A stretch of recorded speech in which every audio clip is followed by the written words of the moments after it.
مرحبا بكم في فيديو جديد على القناة. إذا كنتوا أول مرة تشرفوني بزيارة اشتركوا في القناة وفعلوا الجرس باش يوصلكم الجديد ديالي، ولا كنتوا من المتتبعين ديالي شاركوا الفيديو مع الأصدقاء ديالكم وما تنساوش تدعموني باش نوصل ل1000 مشترك، لأنني فعلا كنتعب في المونتاج والتصوير.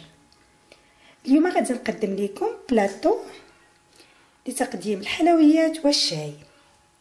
إلا بغيتو تشوفوا كيفاش حضرته تابعوا معايا الفيديو إلى النهاية.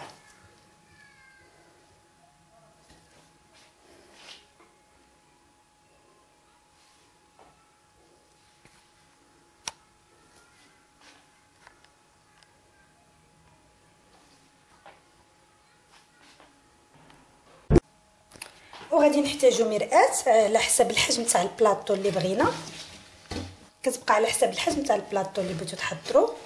وغادي نحتاج هادو اللي غادي نديرو من رجيلات البلاطو، كتشوفهم من عند دروغري، هما في الاصل هما دوك الويدات اللي كنديرو للبلاكارات.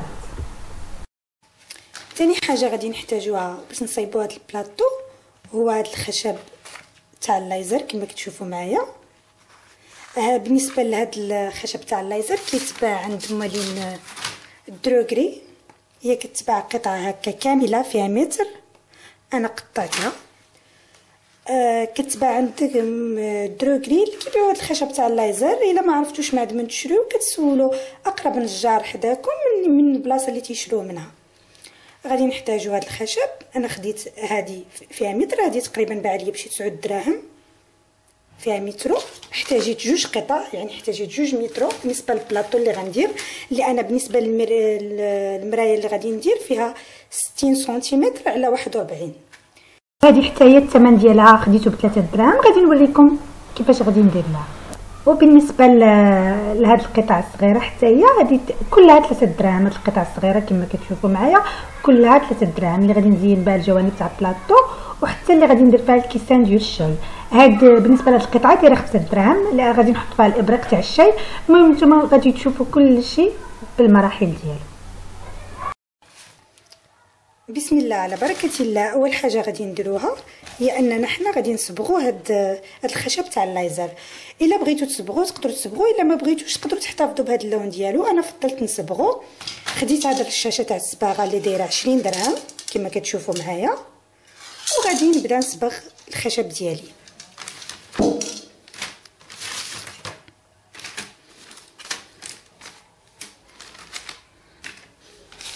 ضروري ما تكون الصباغه تاع الخشب تاع الليزر كنحط شي حاجه فوق سطح العمل اللي غادي نخدم عليه باش ما نوسخش الدنيا. انا هنا وضعت الجورنال، وكما كتشوفوا غادي نبدا الصباغه ديالي.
غادي ندوزو لطريقه تحضير البلاطو. غادي نقلب المرآة ديالي على هذا الشكل هكا. غادي ناخذ هاد الرجيلات وغادي نعبر فين غادي نحط الرجيلات، فين غادي نلصق الرجيلات ديال البلاطو.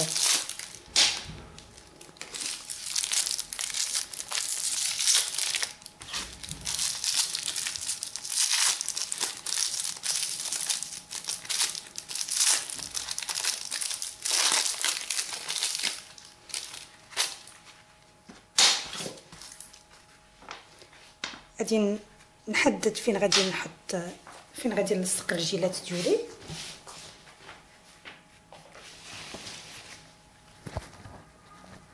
كما كتشوفوا يا اما كنعبر المسافه اللي غادي ندير فيها الرجيلات باش تجي متناسقه.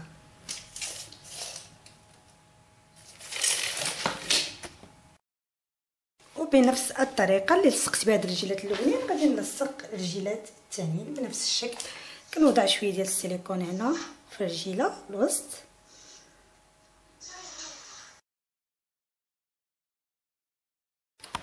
وبنفس الطريقه كنلصق الرجيله الاخيره.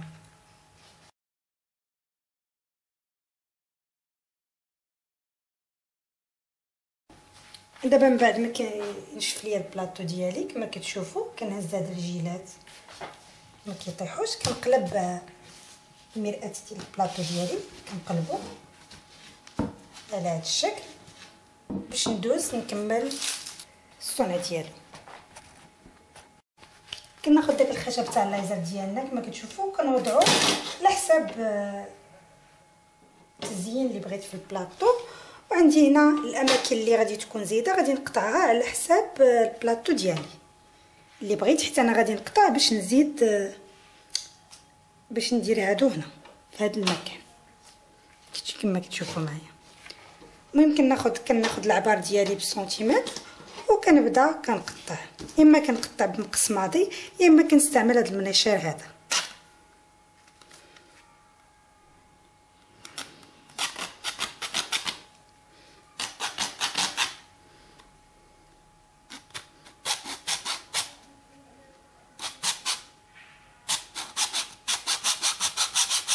وهادشي تقطع بسهوله. ودابا غادي نستمر ملي غادي تنقطع هذا كامل ديال فاش غادي نكمل التقطيع ديالو غادي ندوز باش غادي نلصق البلاطو ديالي.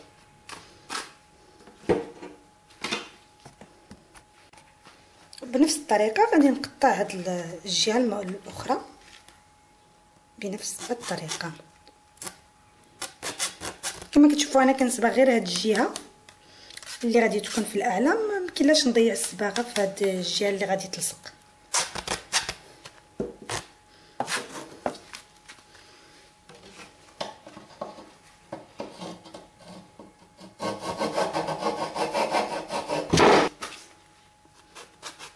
صافي وكنضغط بهذا الشكل صافي كتقطع بسهوله كما كتشوفوا معايا.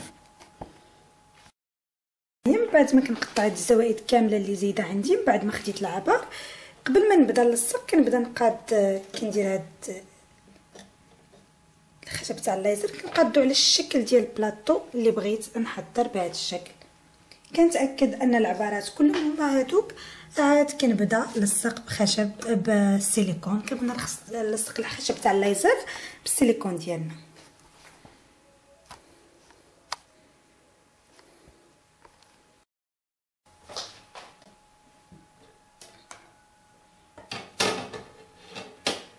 من بعد ما كنشوف الشكل اللي بغيت كما كتشوفوا معايا غادي نحيد هاد الجوانب هادي وغادي نبدا نلصق هاد الجوانب الصغيره بهذا الشكل. هي الاولى كناخذ السيليكون ديالي، ناخذ السيليكون وكنبدا نديرو في الجوانب تاع خشب الليزر.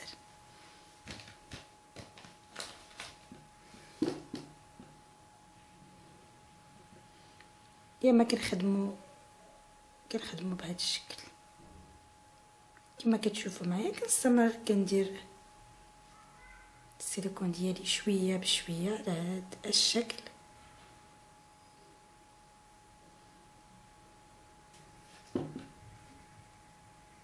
وكنوضع في الجانب ديال البلاطو ديالي وكنضغط بهذا الشكل.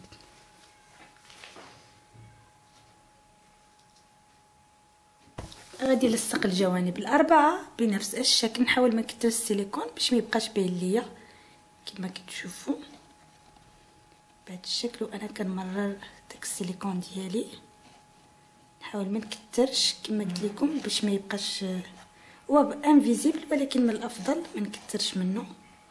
كنبقى غير كندوز بهذا الشكل.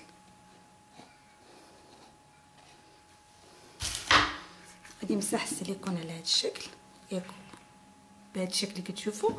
ومن بعد غادي نمشي نلصق الطرف الرابع بنفس الطريقه وكنضغط. وغادي نستمر بنفس الشكل. كناخذ هذا الجانب اللي قطعته على هذا الحساب تاع الفراغ وغادي نوضع السيليكون بنفس الطريقه بشويه هكا.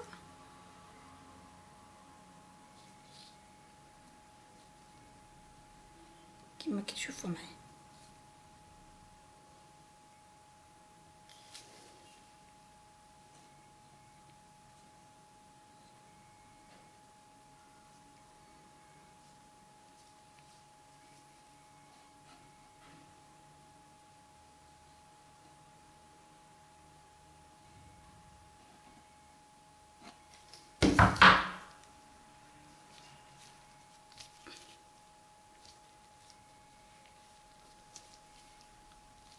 وغادي نوضع على بركة الله هنا بنفس الطريقة.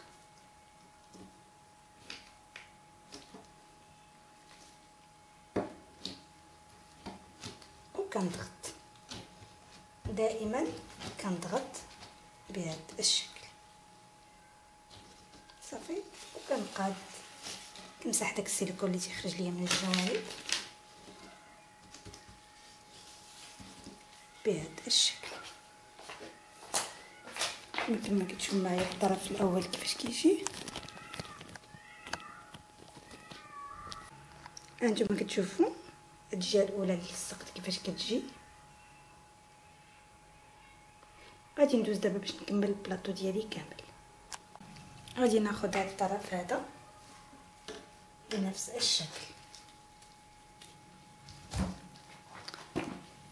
كناخذ السيليكون بنفس الطريقه، كناخذ السيليكون وكنستمر حتى غادي نكمل البلاطو ديالي كامل. وغادي نرجع باش نوريكم المراحل الاخرى اللي غادي نديرو.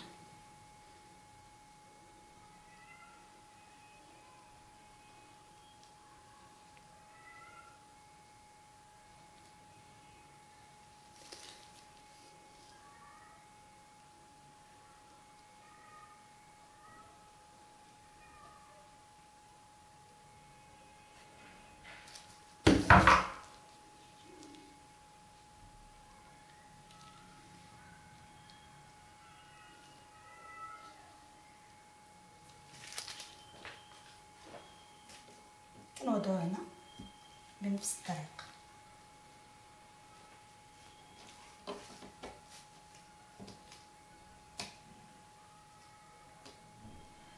وكنضغط. غادي نكمل باقي الاطراف بنفس الطريقه وغادي نرجع نوريكم النتيجه النهائيه. كناخذ هذا الطرف الاخر كما كتشوفوا معايا. من بعد ما كملت هذوك جوج جوانب كنحطهم بهذا الشكل وغادي ندوز لهذا الطرف الاخر بنفس الطريقه. غادي نلصق خشب الليزر ديالي بالسيليكون بنفس الطريقه اللي لصقت بها الاولين على هذا الشكل.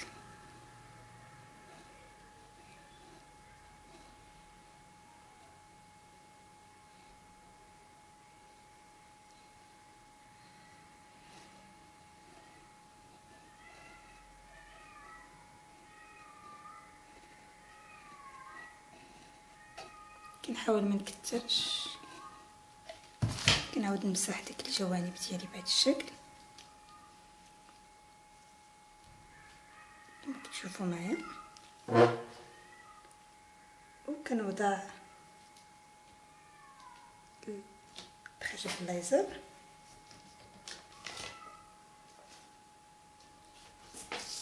بهذا الشكل وكنضغط بنفس الطريقه. شوفوا معايا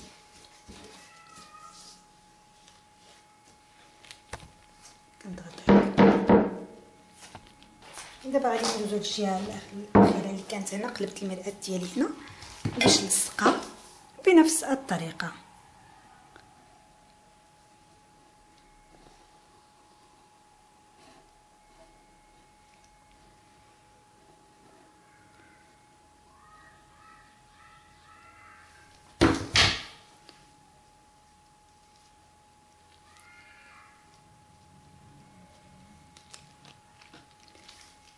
كنوضع بنفس الطريقه وكنضغط. كنخلي هذا البلاطو ديالي ينشف وغادي ندوز باش نوريكم التكمله تاع التزيين ديالي. بالنسبه لكم الا بغيتوا البلاطو ديالكم يكون غير على هذا الشكل ممكن توقفوا التزيين هنا وها البلاطو ديالكم واجد، ولكن انا باقي غادي نكمل التزيين تاع البلاطو. غادي نستعمل هاد الجوانب هادو، غادي نوضعهم على هذا الشكل.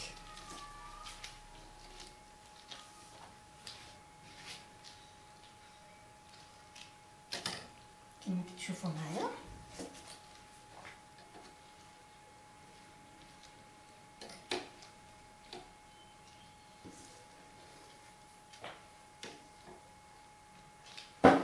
كما كتشوفوا.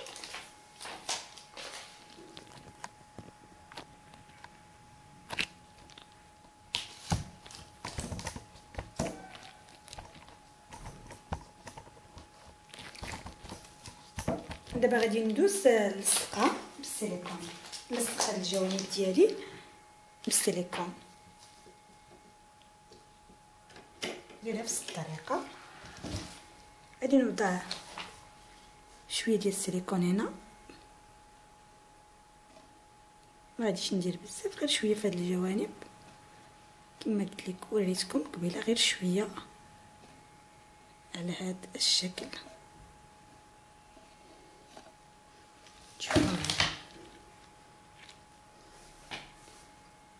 وغادي نوضع وكنبقى بحال قبيله تنضغط على هذا الشكل اللي بغيت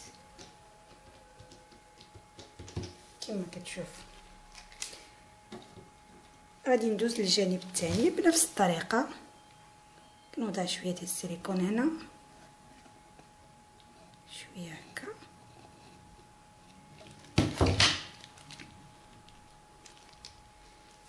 وغادي نوضع هنا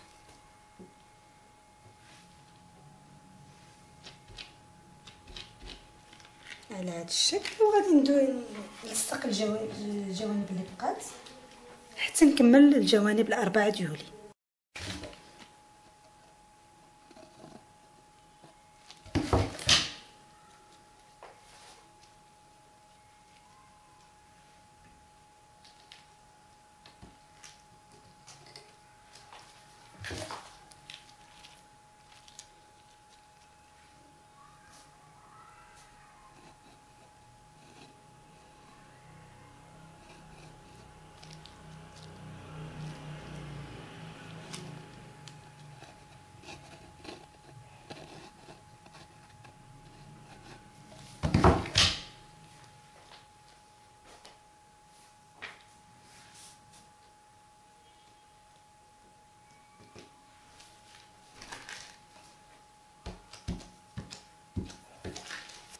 من بعد نشف ليا البلاطو ديالي كما كتشوفوا ها هو. تقدروا تخلوه على هذا الشكل، تقدموا فيه الحلويات وتقدموا فيه الشاي، الحليب، اي حاجه بغيتو، قهوه، الحليب. وتقدروا ديروا كيف ما غندير انا. باقي غادي نزيد نزين البلاطو ديالي. غادي ناخذ هاد الخشب تاع الليزر وغادي ناخذ مرآة. بالنسبه لهاد المرآة كتكون مرآة عاديه صغيره كنقطعوها على حساب هاد الخشب تاع الليزر، اولا كنشريو مرآة صغيره. غادي ناخذها وغادي نلصقها على هاد الشكل كما كتشوفوا معايا، وغادي نوضعها الكؤوس ديال الشاي اولا ديال الكؤوس ديال الشاي، باش ملي نقدموا الكاس تاع الشاي نقدموه فوق هاد الخشب تاع الليزر. تابعوا معايا الفيديو وتشوفوا الطريقه. غادي ناخذ لصقه وغادي ندورها على هذا الشكل، اللصقه ديال السيليكون على هذا الشكل كما كتشوفوا معايا.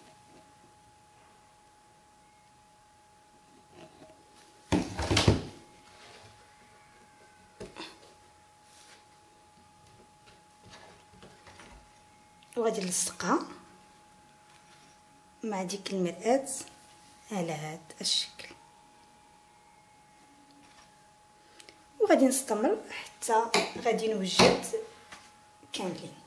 غادي نكمل التصاق ديال الخشب تاع الليزر ديالي كامل.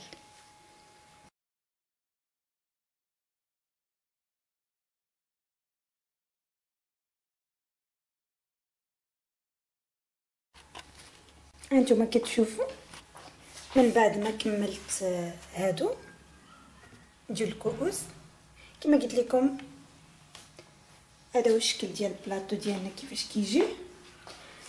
هذه هي اللي غادي نحطها هنا باش غادي نقدم فيها. غادي نحط فوقها البراد ديال الاتاي، هنا غادي نحط الكؤوس وهنا غادي نحط البراد ديال الشاي. حتى هي غادي نلصق لها من بعد مرآة. كانت عندي مرآة على حسابها وتهرست ليا، من بعد غادي نلصق لها مرآة. المهم نتوما خديتوا الفكره وشفتوا الطريقه ديال البلاطو كيفاش داير. وهادو هما الرجيلات ديالو كما كتشوفوا، الرجيلات تاع البلاطو. هذا كيجي لتحت هنا. بالنسبه لهاد الجهه تاع المرايه هذه ممكن تخلوها بحال كيف خليتها انا، ولا تلصقوا دوك لي زيستغاس هكا تشروهم تلصقوا على الجوانب. انا فضلت نخليها بهذا الشكل، كان كافي بالنسبه ليا كما كتشوفوا معايا.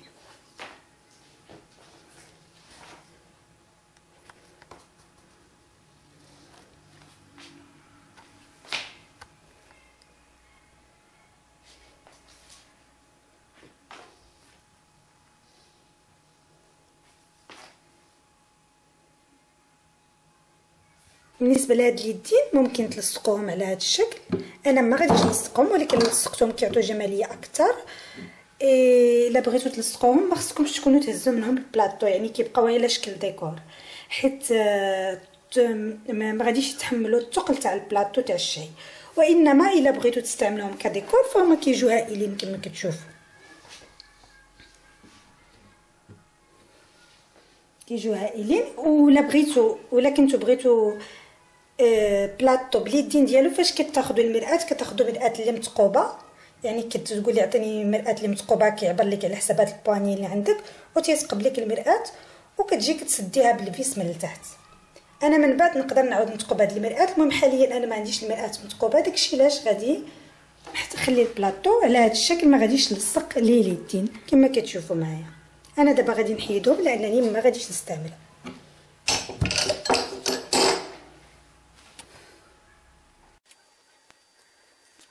وكانت هذه هي النتيجه النهائيه ديال البلاطو تاع اليوم كما كتشوفوا معايا.